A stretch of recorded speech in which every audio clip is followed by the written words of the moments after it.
এ যেন এক কক্ষচ্যুত নক্ষত্রের তার কক্ষে ফিরে আসার গল্প। ধূমকেতুর মতো উত্থান হয়েছিল 2016 সালে।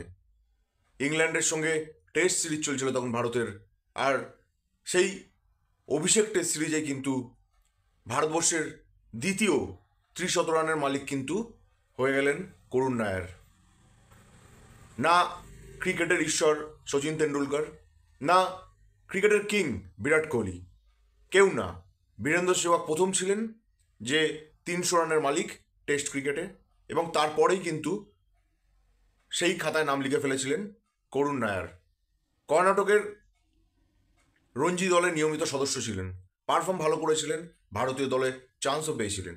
কিন্তু ধূমকেতুর মতো উত্থান হলেও সে কিন্তু একসময় হারিয়ে যায়।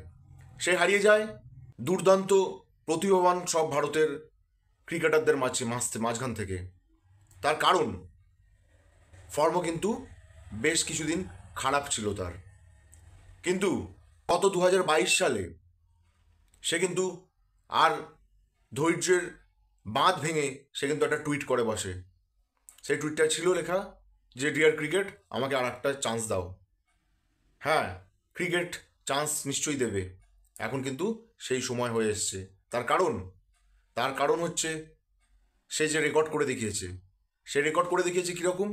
সে রেকর্ড করে দেখিয়েছে টানা 6টা ম্যাচের মধ্যে 5টা ম্যাচে সেঞ্চুরি, টানা 6টা ম্যাচের মধ্যে 5টা ম্যাচে নট আউট থেকে, এবং 5টা ম্যাচে সেঞ্চুরি করে সে দেখিয়ে দিয়েছে তার জাত চিনিয়ে দিয়েছে করুণ নায়ার। তার নিজস্ব রাজ্যের রঞ্জি দল কর্ণাটকও যে একসময় মুখ ফিরিয়ে নিয়েছিল, কিন্তু বিদর্ভের হয়ে খেলা শুরু করতেই কিন্তু 2024-25 মরশুমে সে কিন্তু দেখিয়ে দিয়েছে তার রানের ব্যাট থেকে রানের যে বন্যা এসছে, সেই রানের বন্যায় কিন্তু খড়কুটোর মতো উড়ে চলে গেছে বাদবাকি যারা প্রতিপক্ষ তারা। দুর্দান্ত প্রত্যাবর্তন, এখন শুধু সময়ের অপেক্ষা।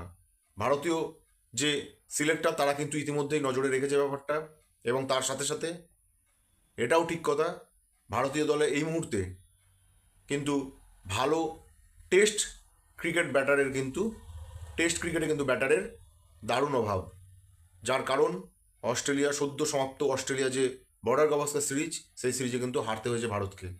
তাই জন্য করুণ নায়ারের জন্য রয়েছে আগামী ভবিষ্যতের জন্য অসংখ্য শুভকামনা। তুমি এগিয়ে চলো আর এইভাবেই ভারতের নাম উজ্জ্বল করো। আজকের ভিডিওটা কিরম লাগলো অবশ্যই কমেন্ট করে জানাবে। দেখা হচ্ছে পরবর্তী ভিডিওতে খুব তাড়াতাড়ি। ততক্ষণে সকলে ভালো থাকবে, সুস্থ থাকবে। জয় হিন্দ।